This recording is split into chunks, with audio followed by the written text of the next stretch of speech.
என்ன பதிவு அப்படின்னு கேட்டிங்கன்னா, தைப்பூசத்தின் மகிமை. தமிழ் கடவுள் முருகனுடைய மிக முக்கியமான பண்டிகையில் பார்த்தீங்கன்னா தைப்பூசம். அந்த தைப்பூசத்தில் அனைவரும் முருகனை நாம் வழிபாடு செய்வோம். முருகனை வழிபடுவதோடு நாம் அன்னைக்கு மகாலட்சுமி தாயாரையும் சேர்த்து வழிபாடு செய்தால் தைப்பூசம் அன்று மாலை 6 மணிக்கு மேல் ஒரு கலசம் வைத்து கலசத்தில் நீரை குருவே சரணம், குருவே துணை. அனைவருக்கும் இனிய வணக்கங்கள்.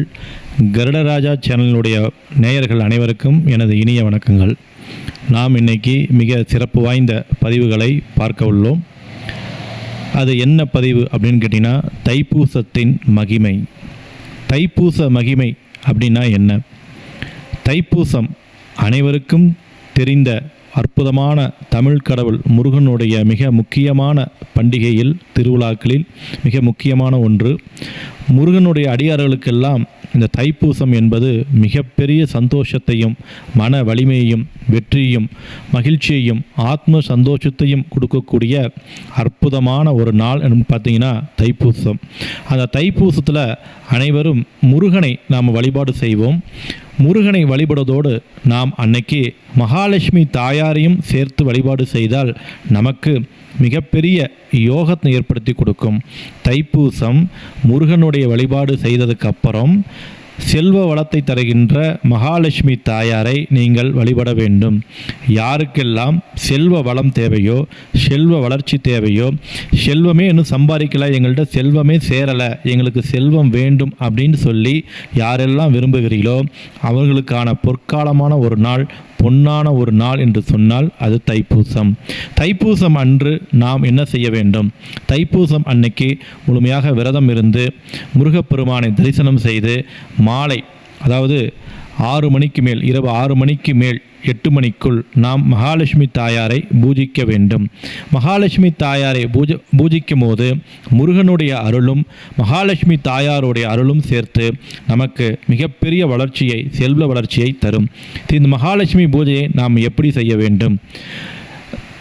தைப்பூசம் அன்று மாலை 6 மணிக்கு மேல் ஒரு கலசம் வைத்து கலசத்தில் நீரை ஆவாகனம் செய்து அதுக்கப்புறம் முருகனையும் வழிபாடு செய்து அதுக்கப்புறம் மகாலட்சுமி தாயாரை முழுமையாக ஆவாகனம் செய்ய வேண்டும்.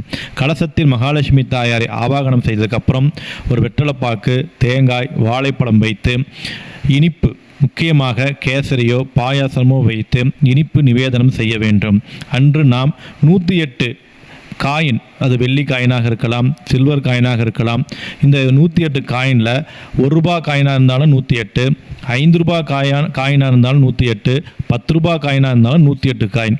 இந்த 108 காயின் எடுத்து வச்சு மகாலட்சுமிக்கு 108 அஷ்டோத்தரம் நாமாவளியை நாம் பாராயணம் செய்ய வேண்டும். ஒரு மந்திரத்துக்கு ஒரு காயின் என்று 108 மந்திரத்துக்கும் 108 காயின் வைத்து நாம் காயின் தான் மலராக போட வேண்டும். அப்பொழுதுதான் 108 காயினில் நாம் அர்ச்சனை செய்து மகாலட்சுமியை வழிபாடு செய்ய வேண்டும். மகாலட்சுமி என்று மிகப்பெரிய ஒரு யோகத்தை எனக்கு தர வேண்டும், செல்வ வளர்ச்சியை தர வேண்டும், எல்லையில்லாத செல்வங்களை எனக்கு வாரி வழங்க வேண்டும் என்று நீங்கள் கேட்டுக்கொள்ள வேண்டும். முருகனுடைய அருளும் மகாலட்சுமியுடைய அருளும் ஒரு சேர கிடைக்கின்ற நாள் தான் தைப்பூசம். இந்த தைப்பூசம் என்று வரக்கூடிய தைப்பூசம் என்று மறந்து விடாதீர்கள்.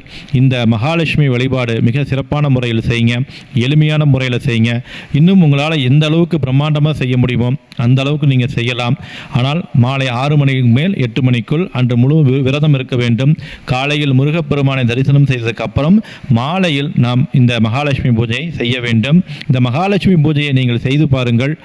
1 வருட காலத்தில் மிகப்பெரிய மாற்றத்தை உணர்வீர்கள். இந்த தைப்பூசத்திலிருந்து அடுத்த தைப்பூசத்துக்குள்ளார உங்களுடைய வாழ்க்கையில் செல்வ வளர்ச்சி அடைவதை கண்கூடாக நீங்கள் பார்க்கலாம். நல்லதே நடக்கும், நல்லது மட்டுமே நடக்கும். நான் உங்கள் யோகநாத் குருஜி. நன்றி, வணக்கம்.